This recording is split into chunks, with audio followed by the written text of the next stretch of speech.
Buongiorno ragazzi, or buonasera, buonanotte, of course, depending on at what time you're watching this new Italian 101 video. Today's topic is quite simple and straightforward. It's some new vocab. Vocabolario della famiglia, family vocabulary, okay? We're going to start in a pretty simple way. I'm just going to give you a list of Italian words with their English meanings, and we're going to, of course, pronounce them. So, madre,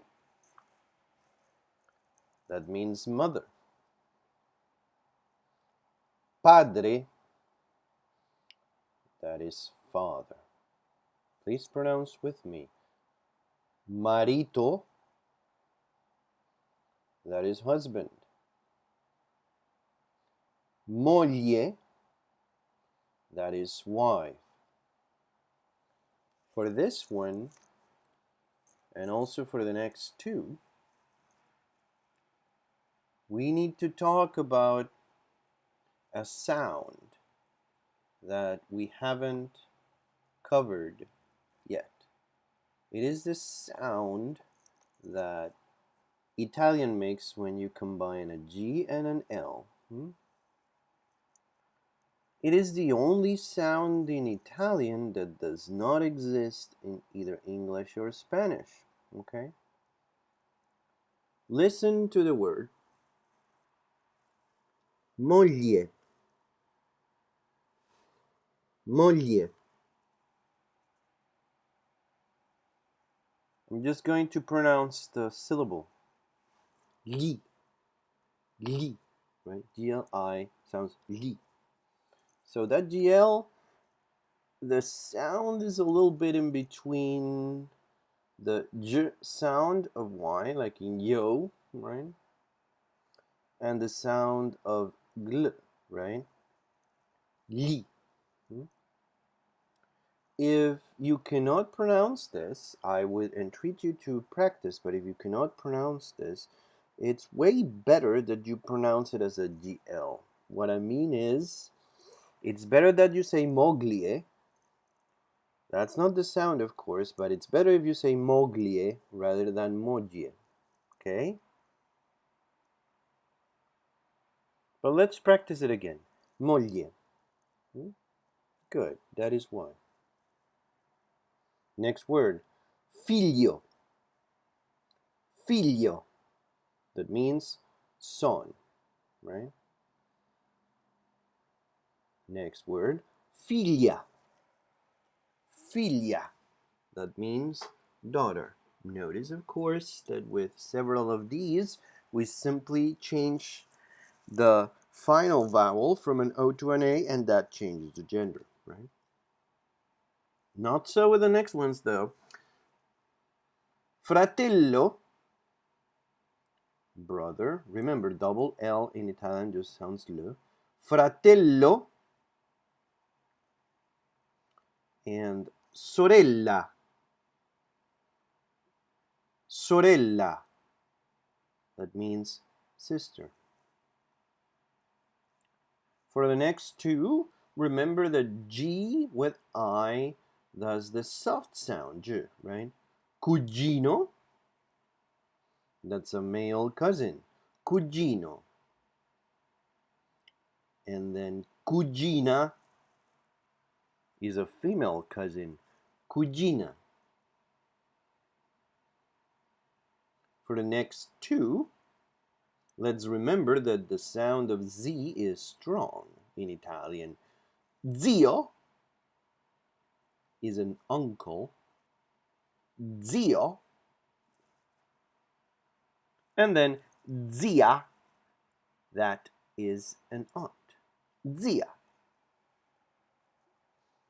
Next we have nonno, with a double N, right? So make it longer. Nonno. Nonno is a grandfather.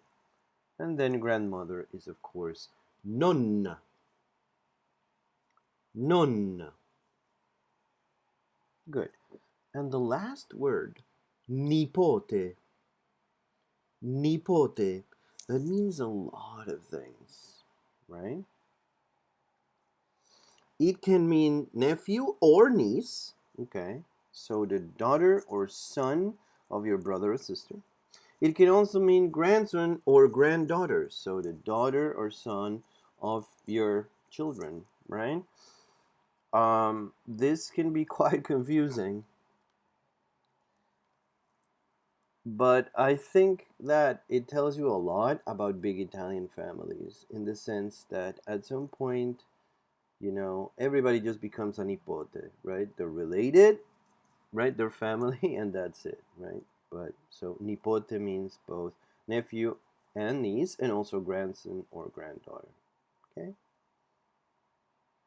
good. This is the basic vocab of the family. Now, I want us to look at a genealogical tree, or in Italian, l'albero genealogico. This particular family is a very popular one that is dear to my heart. These are the Simpsons, of course, this old TV show.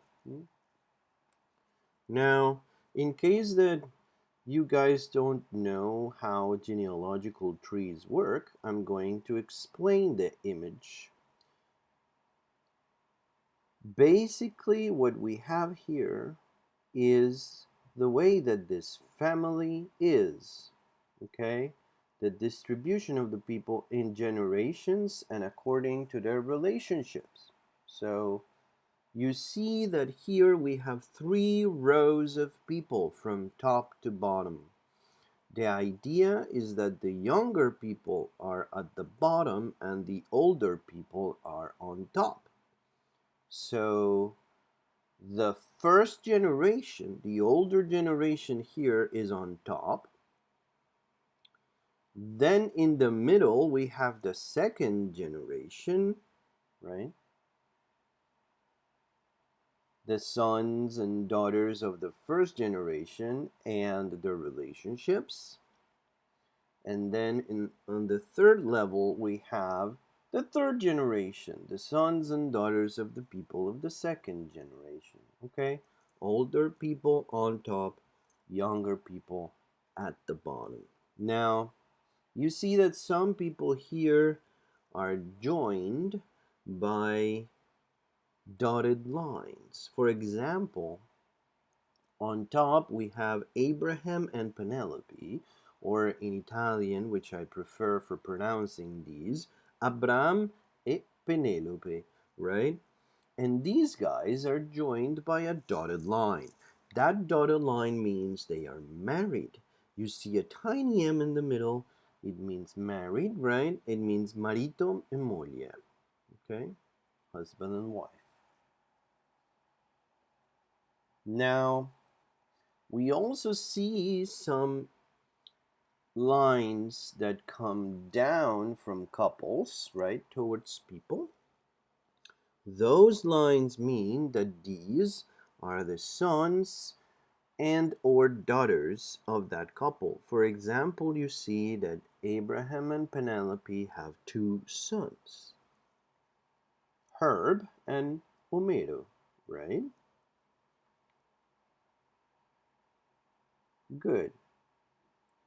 And then you see that in the second level, the middle generation, we have 2 marriages, right? Herb is married to Pomona, Homero is married to March. And then these couples in turn have 3 children each, right? That is the way that this genealogical tree works.